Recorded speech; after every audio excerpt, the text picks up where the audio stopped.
are so many people out there who want to volunteer and find a way in which they can help. We've got some brilliant people that have come out of the school system here in Attleboro. You actually perform as an elected official the way people should. There are no agendas. Nobody has any projects that they have to complete, but we're just sharing information.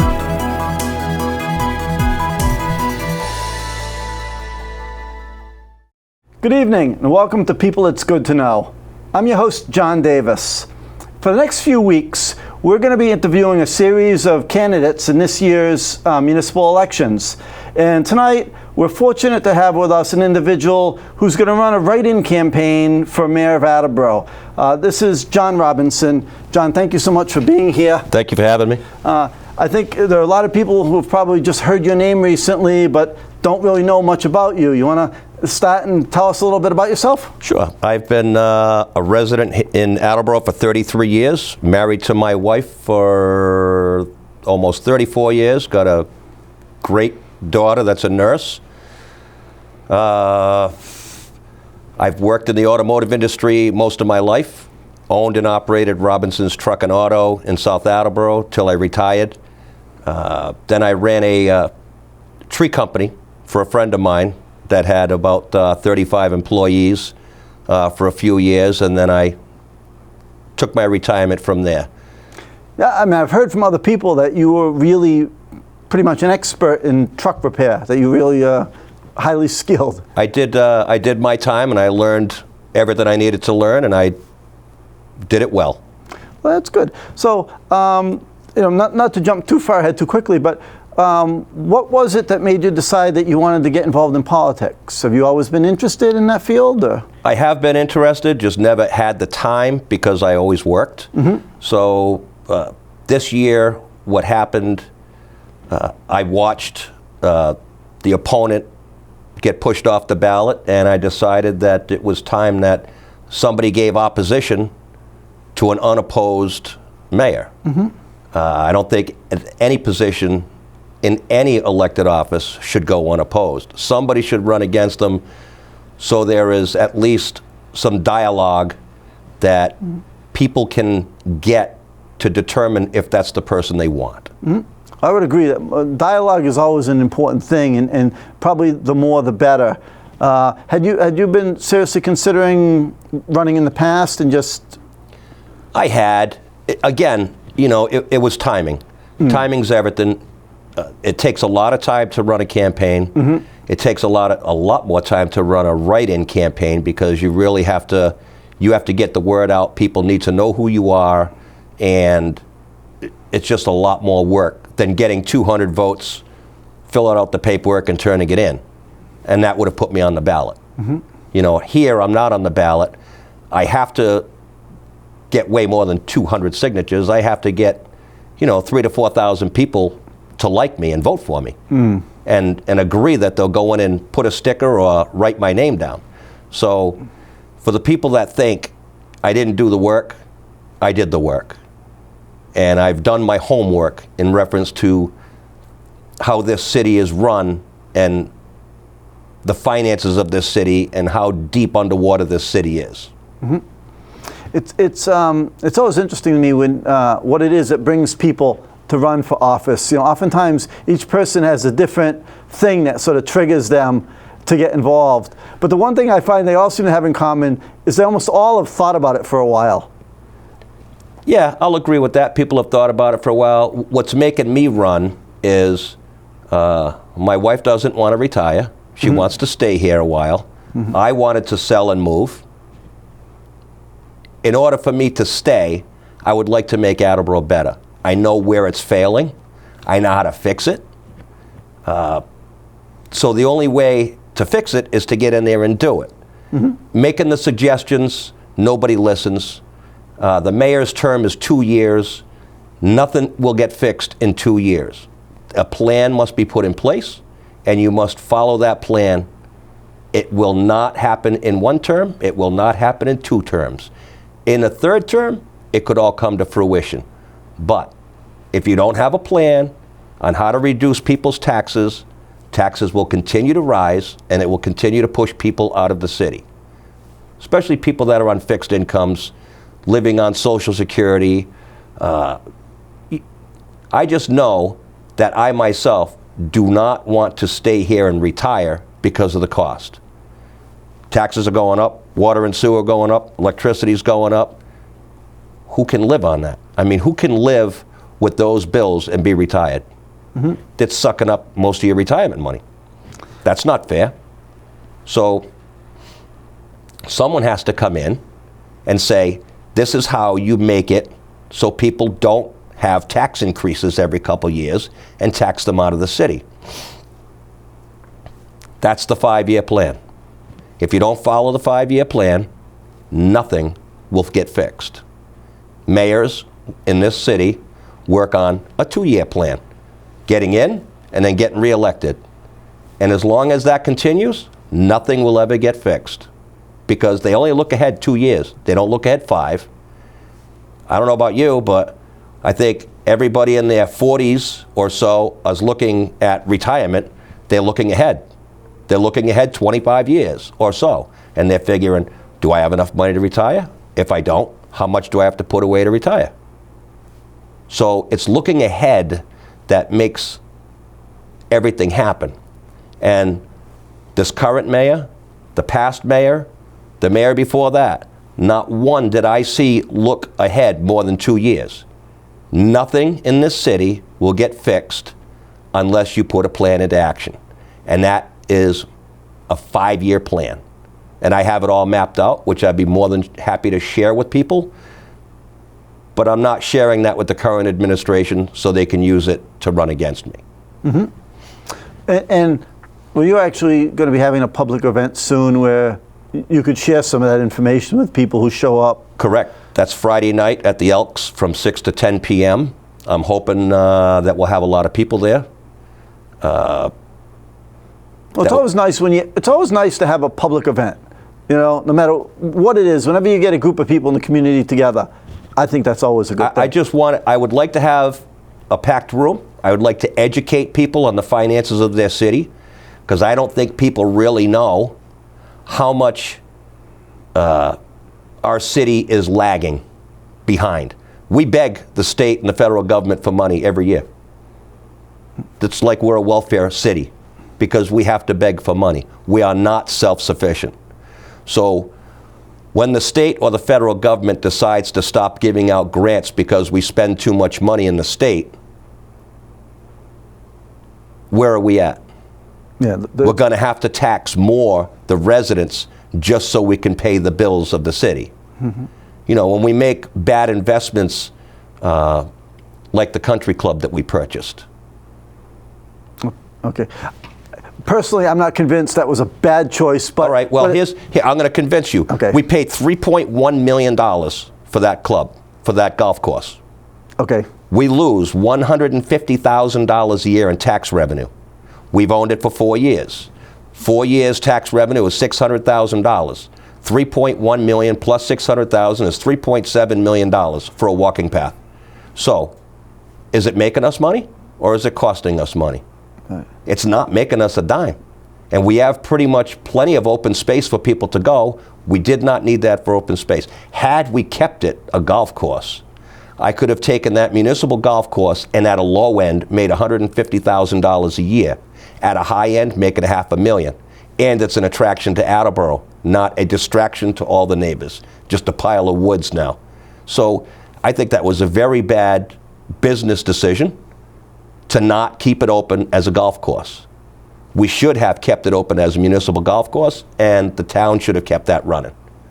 Because, again, even with all the expenses, insurance, and everything else, I could have made that golf course make $150,000 a year at the low end. At the high end, $500,000. And I have the numbers to prove it.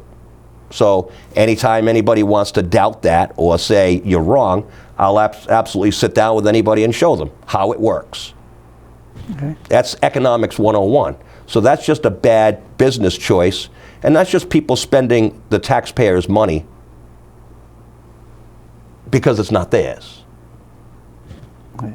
Now, not to disagree, but just to play devil's advocate for a second, in the whole argument when that came about and we acquired that property, the counter argument was that if a private developer acquired it, that they would build a series of upscale homes that would have a negative net revenue for the community, that the infrastructure costs would outweigh the generated tax revenue, at least in the short run. I guess I don't agree with that comment. First of all. Okay. Second of all, what's your revenue from it right now? For 4 years now, tell me the revenue that we've created from that property. Zero. Zero. Actually, we're in the negative because we've lost $600,000 over 4 years. $150,000 a year for taxes. Now we collect nothing except dirt. Okay. And we've let the buildings go so badly over there that they're not worth doing anything with. You just knock them down. So we haven't maintained the buildings. We really haven't done anything to improve the property. The property's gone downhill. So, even if a developer was to get it, right. It would have been better off in a developer's hands with single-family homes than acreage that's doing nothing and costing us money. Okay. So, in general, you'd say you're pretty much big on pro-development. Growth in the community is a big... I am pro-growth, depending where it is. Yep. Okay? And you can't just be a residential city. Okay? You can't just be all residents and no manufacturing. Okay? This city was doing a lot better when we were the jewelry capital of the world. Okay, all of that left. It's gone. So we created a lot of revenue from the manufacturing. Where is that manufacturing? Yeah. Well, most of it's in China now. Correct. I know. So what we need to do is bring that manufacturing here so we can do the work of the people. Right now, we're depending on residents to pay all the bills. And we don't even have enough to do that. We collect about $100 million a year through residential taxes. Just our school department bill last fiscal year was $101 million. Coming up now, it's $111 million. I believe that's right. How does that jump 10 million in 1 year? 8 to 10 million in 1 year. I would like somebody to show me the line items on that so I could really understand. I don't have a line item, so I can't tell you where that money went. But I'd love to see it. The city should produce it for me. But oh yeah, no, that is all public information, and you're asking interesting questions that I'm sure other people out there watching have the same kind of interesting questions. And I think any information that we can share with people is always good. Right. So, again, we collect about $100 million from the residents, and that just doesn't even cover the school system. And for argument's sake, I'm just accepting that whatever numbers that you're accurate. Off the top of my head, I don't. But Yep. I'm not doubting you. Right off the top of my head, I'm giving you accurate numbers. Now, since that doesn't even cover the school department, the schools, what pays for all the city municipality, all the employees running, the highway department, the water department? What pays for all that? We beg the state. Yeah, there's a variety of things. We beg the state for money, grants every year. It's nice to get grants, but the reason that we beg the state for money is so we could pay for these other things. And what's left over, this very little bit that's left over, we get to use on some roads. So this is where, everybody's angry about the roads. I'm angry about the roads. I found out why we're not getting roads done. Because roads are the last priority. Roads and water lines are the last priority. Because we're begging the state for a certain amount of money to keep everything else going. Again, if you look at it, we look like a welfare city begging for money every year when we should be producing our own money, not making bad investments like the golf course. And that's costing us every year. Every year that we allow it to stay there and do nothing, it cost us the 3.1 to buy it. It's costing us over $150,000 a year in lost revenue in taxes. So people want open space. We have that. We have, You know, Capron Park. Go to Capron Park if you want open space. If you need the track, why not the high school that we just built? Why do we need that? I know that some people say, well, cross country. I get it. But you know what? You have to think about the residents of Attleboro that can't afford these increases in their taxes. Taxes are huge. People are very concerned. You know, in 5 years from now, am I going to be able to live here? That's their concerns. In 10 years from now, am I going to be able to live here? Young people coming in, want to know that they can stay here, someday retire here. But if you continue to raise taxes and continue to raise all these other expenses, people cannot do that. And there's no doubt that most people would like to be able to stay and live in the community that they grew up in. That's kind of a human nature kind of thing. Absolutely. So now, again, this is your first foray into politics, and I'm sure you've been going out door to door and talking with your neighbors and a lot of other people out there in the community. What kind of interesting things have you already heard from people? I've heard a lot of people angry about the water debacle, the 500 million gallons of water that were wasted. They're very angry about that. They don't feel that they're being told the truth. They're worried about taxes. They're worried about rising expenses and whether they can actually retire in this community. I see that as a major concern for a lot of people, and I share the same concern because I'd like to stay here. My daughter, growing up here, I'm sure she would like to stay here. But as these taxes and everything else rises, it's pricing people out. They just can't afford it. So that's why Florida is a very interesting place for a lot of people to go retire. If you look at Florida's model, a $500,000 home here might be, $6,000-$7,000 a year in taxes. $500,000 home down in Florida, $1,200 to $1,500 a year in taxes. Why such a difference? You ask yourself. There's a handful of differences. Okay, they don't have, some of the issues that we have up here with water and sewer. They don't have that down there. A lot of people have their own septic, their own water. So things are a bit different up here than they are down there. Yeah, it's not exactly apples to apples. It's not apples to apples, and I'll agree. But the principle is basically true, that there are other places in this competitive world where it's a little bit cheaper to live. Correct. And it's just getting very expensive up here, and I can see their concerns. So if you can help people by not raising their taxes and letting the city earn money rather than just take money, the city should have their own earnings, then people wouldn't have to have those continuous rise in taxes. Okay. Have there been things that you've heard from people as you've gone around door to door that have really surprised you? Things that you've heard from constituents, we'll call them, that you didn't expect to hear from people?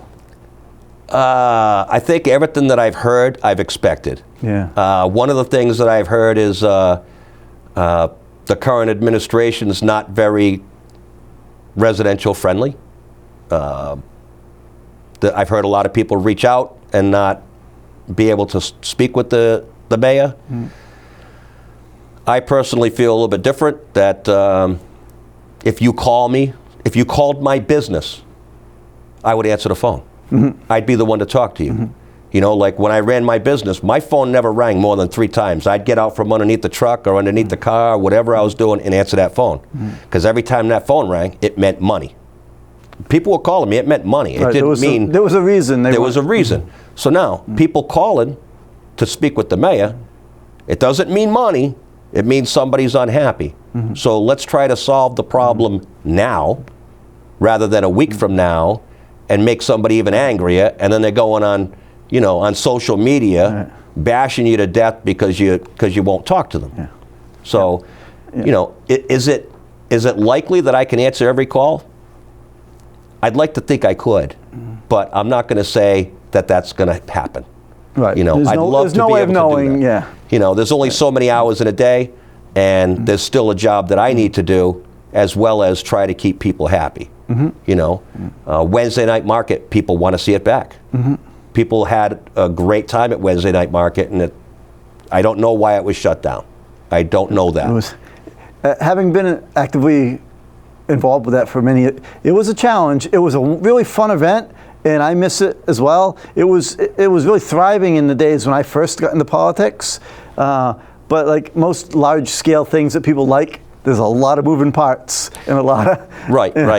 Well, North Attleboro's having a block party tonight. I'm going to go check it out. Yep. I guess they shut. There's certainly an appeal to it. People come. Well, people come out. They get to speak with neighbors and stuff that they don't normally speak with. People they don't normally see. It's just a good get-together for city residents, town residents. Wherever it is, whether it's North Attleboro or Attleboro. I just think that people getting out and seeing each other and I haven't seen you in months. It's nice to see you. More like the way it used to be.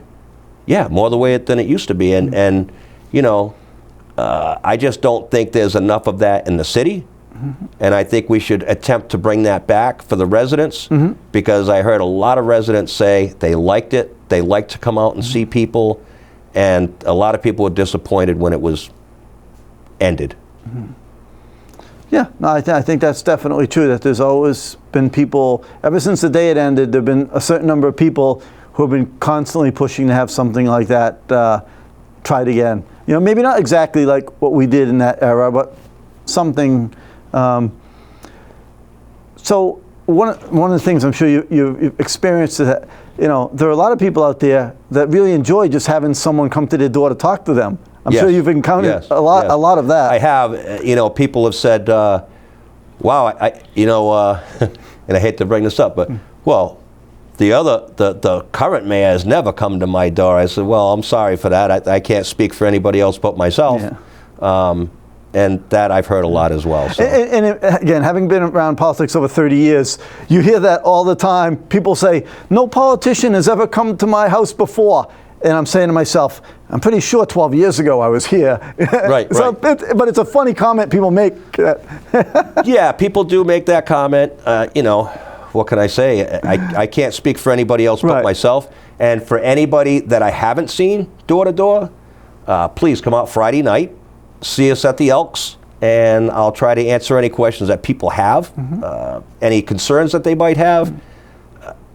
I'm a businessman. I'm not a politician. So I'm going to do the best I can to speak eloquently like a politician, but I hope people don't hold it against me when I don't. So you intend to make like a speech kind of outlining some of the stuff that you plan to do or hope to do? Because sometimes people will have like just a meet and greet where everyone just eats refreshments and there's no real presentation or agenda. Right, that's Friday night. Okay. There will be I will speak to everybody in that room. They're coming there for that reason,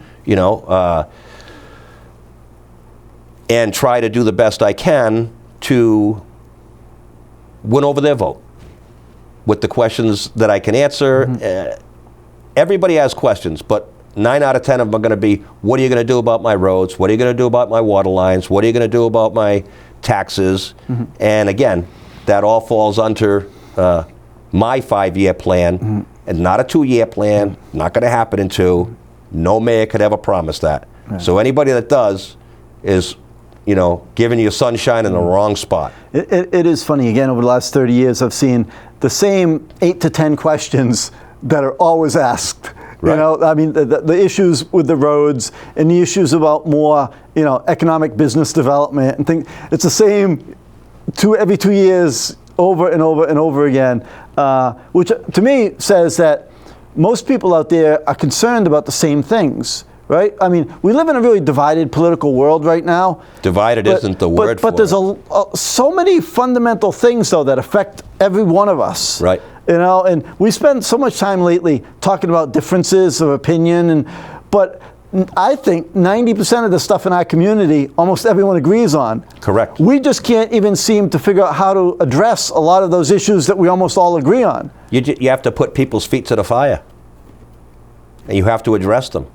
And when people don't want to, cooperate for the better of Attleboro, for the better for the residents, then you have to put their feet to the fire and show the people this is what you voted for, and make them accountable. Simple as that. When people don't want to do the right thing for the residents, for the city, then they need to be called out for that. I have never, ever heard anybody called out publicly for anything in this city. It's always been hush hush. You can't say that. Don't say that, because people won't like that. I'm sorry.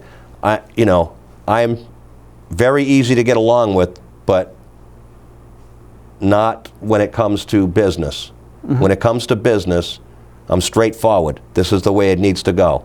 And this is the way we're going to push this train forward for the city.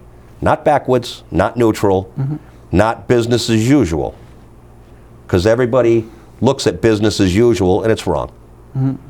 It doesn't work. Well, I think by human nature, we tend to get into a routine, and we tend to repeat that routine whether it's effective or not. Correct. We just Correct. The same ineffective routine is just not working. And people, I think people are seeing it with the rise in taxes, the rise in water, everything. The same routine is not working. You have to try something different. So why not vote for me and try something different? If I don't work 2 years, vote me out.